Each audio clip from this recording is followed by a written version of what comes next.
Hey guys, welcome back to my channel. Clarabelle Nightgale here, back at it with another video. And without further ado here, let's get into the video. Also, my computer is lagging very badly for two reasons. One, it was already lagging. Two, I have Safari open because I need a video to upload and I'm also recording. So the computer is very unhappy. I really wish I had my own computer that had like good PSI and everything, because then I could have all of that going without my computer screaming at me. So yeah. Anyways,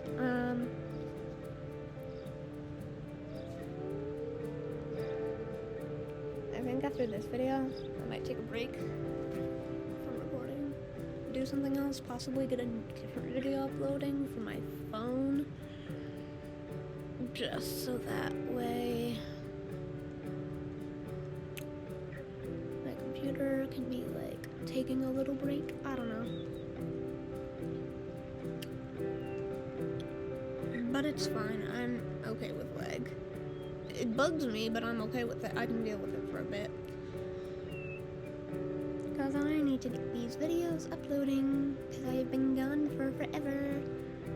And I actually have motivation to record, so yeah, I don't know. I don't know what to talk about. Ooh, I might read you the prologue from my book. And if you are one of my friends who really wants to get these books, I don't know. This might become like audiobooks for you. I don't know. Because this is actually really good. To my grandma, for being my first editor and giving me the best writing advice I ever received. Christopher, I think you should wait until you're done with elementary school before you worry about being a failed writer.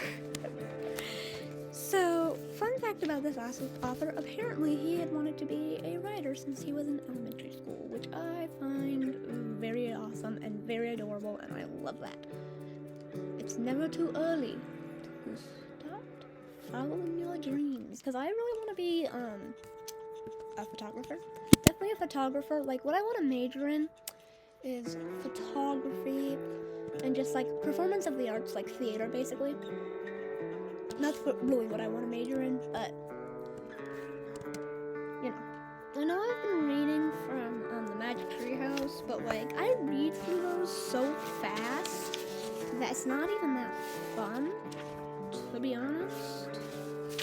So someday you will be old enough to start reading fairy tales again. You are never too old to read fairy tales, and if someone told you that, they are full of crap. Okay, they are full of some horse poo.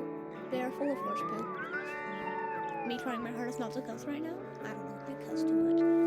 Anyways, prologue. The Queen's Visit. The dungeon was a miserable place. Light was scarce and flickering from torches bolted to the stone walls.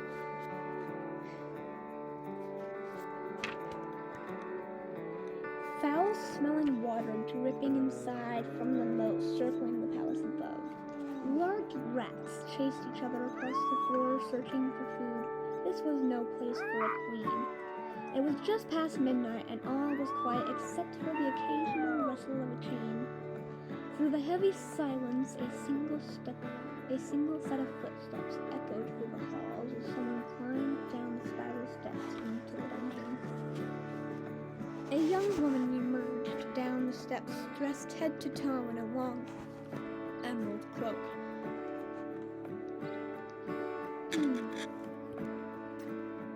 She cautiously made her way past the row of cells, sparking the interest of the prisoners inside.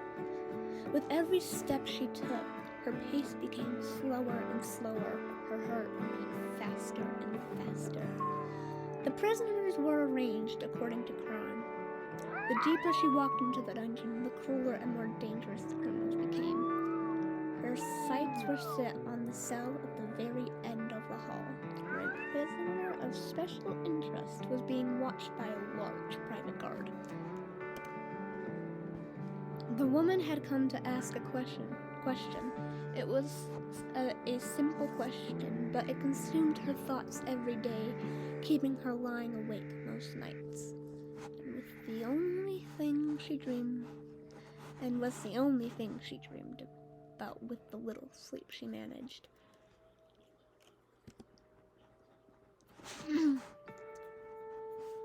Only one person could give her the answer she needed, and that person was on the other side of the prison bars ahead. "I wish to see her," the cloaked woman said to the guard. "No one is allowed to see her," the guard said, almost amused by the request. "I'm on strict orders from the royal family."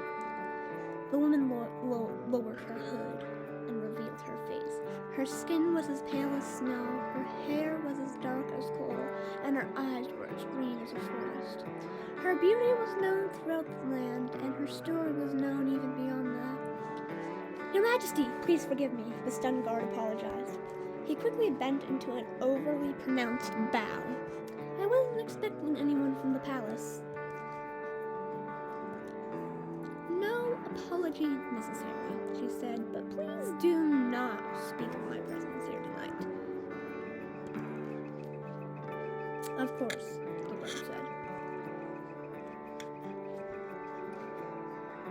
the guard said, nodding. The woman faced the bars, waiting for them to be raised, and the guard hesitated. "Are you sure you want to go in there, Your Highness?" the guard said. "There's no telling what she's capable of." "I must see her," the woman said, "at any cost." The guard began turning a large circular lever, and the bars of the cell rose. The woman took a deep breath and continued past them. She journeyed through a longer, darker hallway, where a series of bars and barriers were raised and then lowered after she walked past them. Finally, she reached the end of the hall. The last set of bars was raised, and she stepped into the cell. The prisoner was a woman.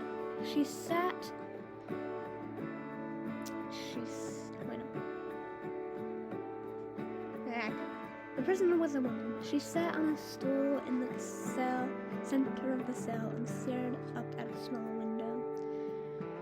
The prisoner waited a few moments before acknowledging the visitor behind her. It was the first visitor she had ever had, and she knew who it was without looking. There was only one person it could be. "Hello, Snow White," the prisoner said softly. "Hello, stepmother." Snow White replied with a nervous quiver. "I hope you are well." Although Snow White had rehearsed exactly what she wanted to say, she was now finding it nearly impossible to speak. "I heard that you are queen now," her stepmother said. "It's true," Snow White said. "I've inherited the throne as my father intended." To what do I owe this honor? Have you come to watch me wither away?" Her stepmother said. There was such authority and power in her voice, it was known to make the strongest of men melt like ice. "On the contrary," Snow White said, "I've come to understand." "To understand what?" her stepmother said harshly. "Why?" Snow White hesitated. "Why you did what you did." And with this finally said, Snow White felt a weight lift off her shoulders. She had finally asked the question that had been so strongly on her mind. Half of the challenge was over. There are many things about this world you don't understand," the stepmother said, and turned to look at her stepdaughter. It was the first time in a long time that Snow White had seen her stepmother's face. It was the face of a woman who had once possessed beauty without flaw, and the face of a woman who had once been queen. Now, the woman was sitting before her was just a prisoner whose looks had faded into a permanent, sorrowful scowl. Oh man, I got Jennifer to do. "That may be," Snow White said, "but can you blame me for trying to find some sort of reason behind your actions?" The recent years of Snow White's life had become the most scandalous of the kingdom's royal history. Everyone knew the story of the fair princess who'd taken refuge with the 7 dwarves while hiding from her jealous stepmother. Everyone knew the infamous poisoned apple and the dashing prince who had saved Snow White from a false death. The story was simple, but the aftermath was not. Even with a new marriage and a monarchy to occupy her time, Snow White found herself constantly wondering if the theories of her stepmother's vanity were true. Something inside the new queen refused to believe that someone could be so malicious. "Do you know what they're calling you out there?" Snow White asked. "Outside these prison walls, the world refuses to you as the evil queen.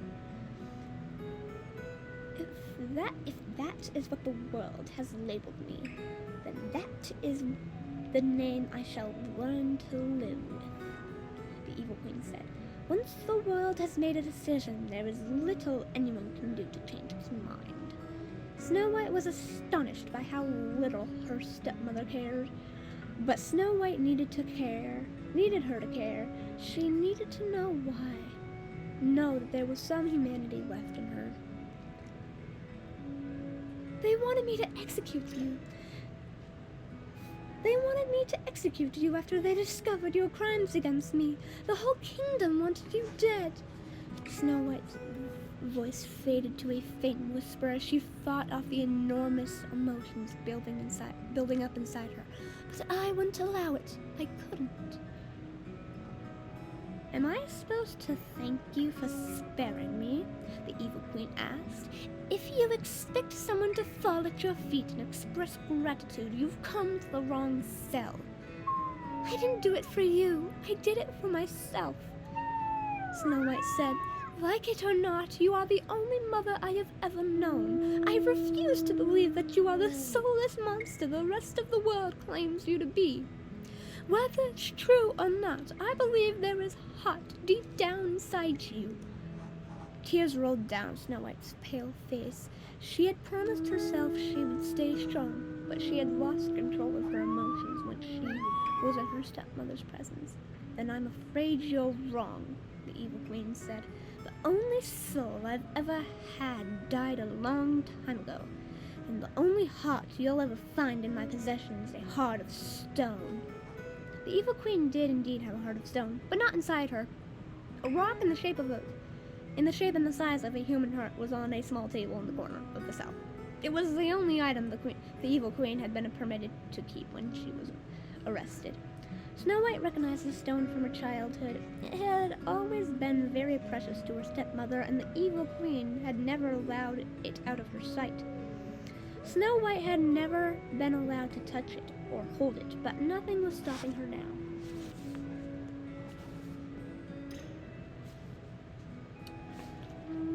She walked across the cell, picked it up, and curiously stared down at it. It brought back so many memories, all the neglect and sadness her stepmother had caused her as a child rushed through her. "All my life, I only wanted one thing," Snow White said. "Your love. When I was a girl, I used to spend hours hiding in the palace, just hoping you would notice I was missing. But you never did.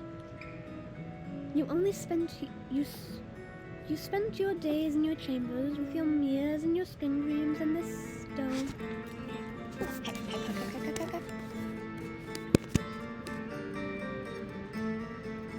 I will continue reading in a second. We currently have a wolf attack, and I don't want to lose any pups.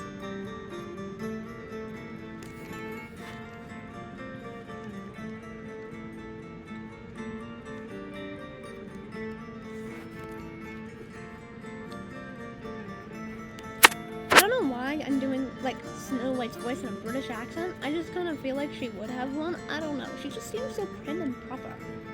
She would almost have that kind of accent. Also, I don't know why, but yeah. I don't know. I try and do voices when I read.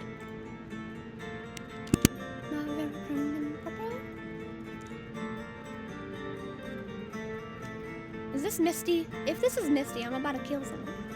Yeah, this is like the mimic of Misty.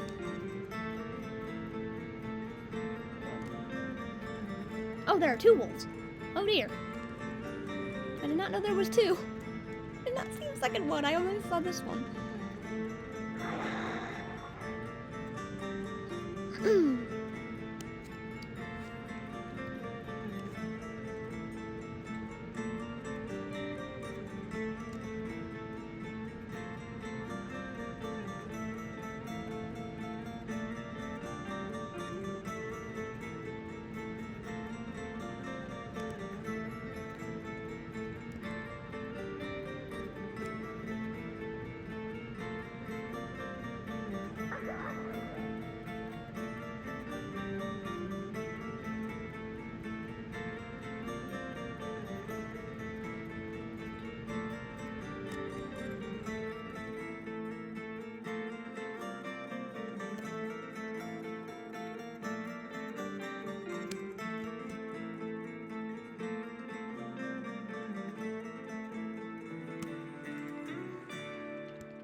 Okay.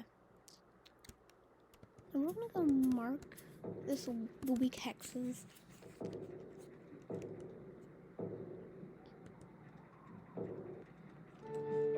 Is Cassidy coming with us? Cassia? I think she is, that's fine. Actually, no, it's not. It's fine. Actually, I need to stop talking.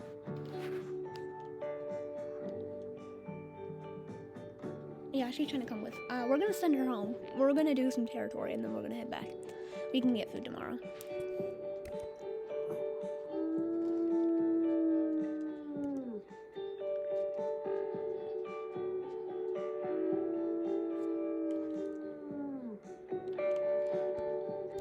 Okay, yeah, she's heading back now. We're gonna mark territory, but right, we're in the middle of reading a story. I hope you guys are actually enjoying the Wishing Spell story, because so far, I am quite enjoying it. This is definitely a book that if you're big into reading, I definitely recommend. I mean, so far, like the first few pages already had me hooked. This book is good. It's pretty good.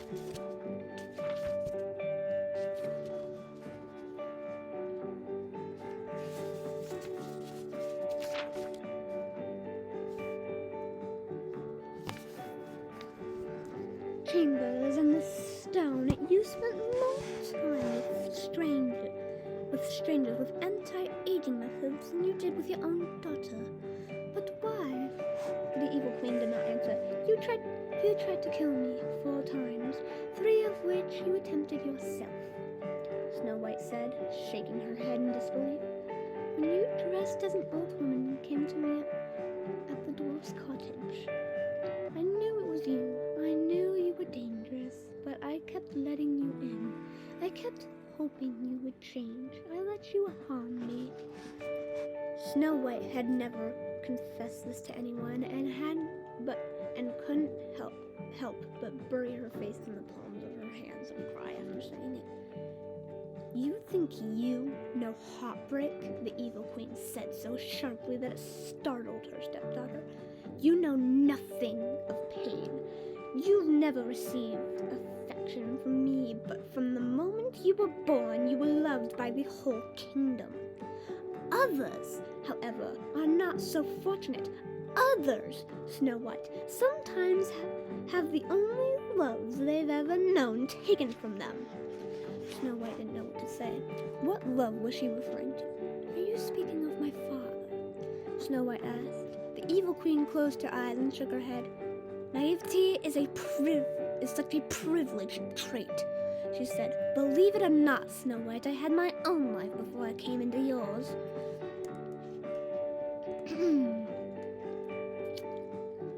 Snow White grew quiet and suddenly ashamed. Of course she knew her stepmother had a wife prior to marrying her father, but she had never considered what it had consisted of. Her stepmother had always been such a private person. Snow White never had reason to. Where is my mirror? The evil queen demanded. It's to be destroyed, Snow White told her. Suddenly, the Evil Queen's stone became much heavier in Snow White's hand. Snow White didn't know if this was really happening or if she was just imagining it.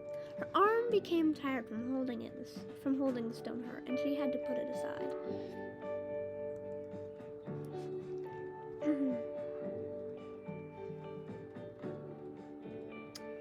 There's so much you're not telling me, Snow White said.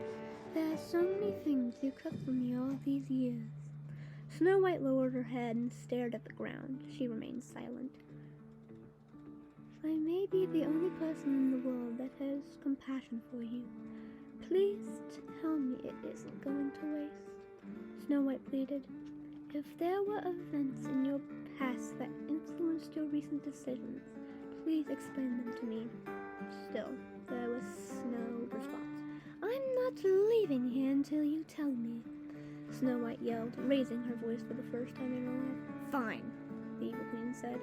Snow White took a seat on another stool in the cell. The Evil Queen waited a moment before she began, and Snow White's anticipation grew. Your story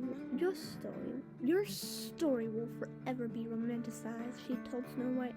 No one will ever think twice about mine. I will continue to be degraded into nothing but a grotesque villain until the end of time.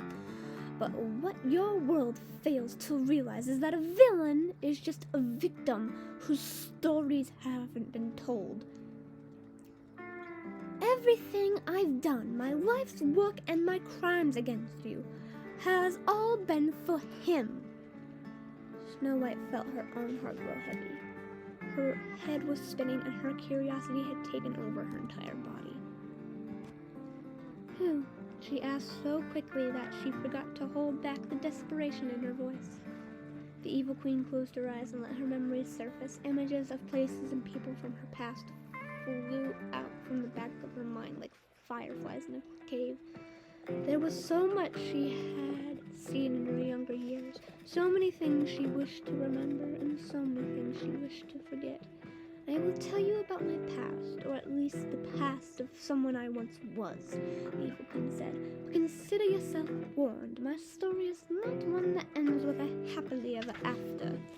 And that is the end of the prologue. And then it starts in the real world when the two other characters before they fall into the book. But yeah, the next chapter I will read in the next episode of whatever I do, because yes. But I don't know.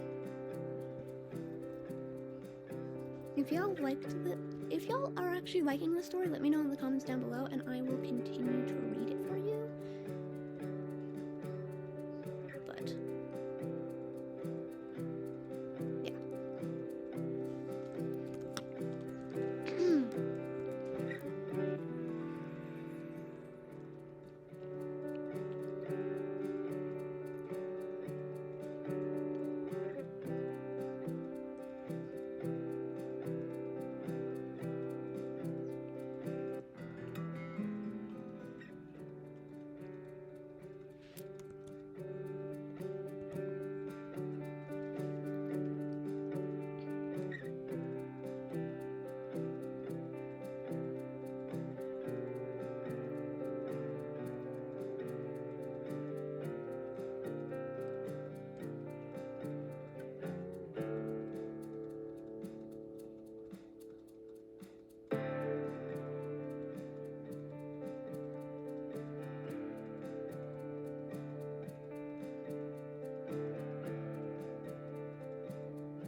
Yeah, I definitely like this book.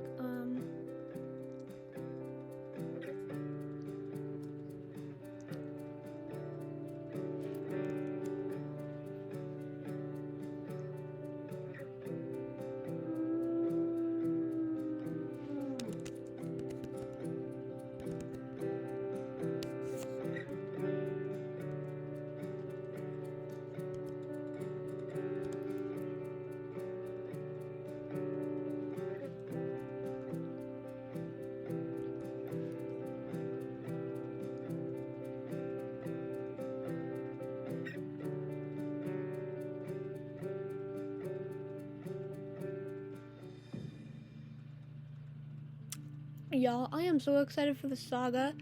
Any single time Wolf Quest uploads a dev blog, I freak out. Anyways, it is time to end off the video here, y'all. So if you guys did enjoy this video, and you might like others, please make sure you give this video a good old pause up and subscribe. Also, make sure you hit that bell notification so that way you don't miss any single time I upload. I really do hope you enjoy. I'll see you in the next one, and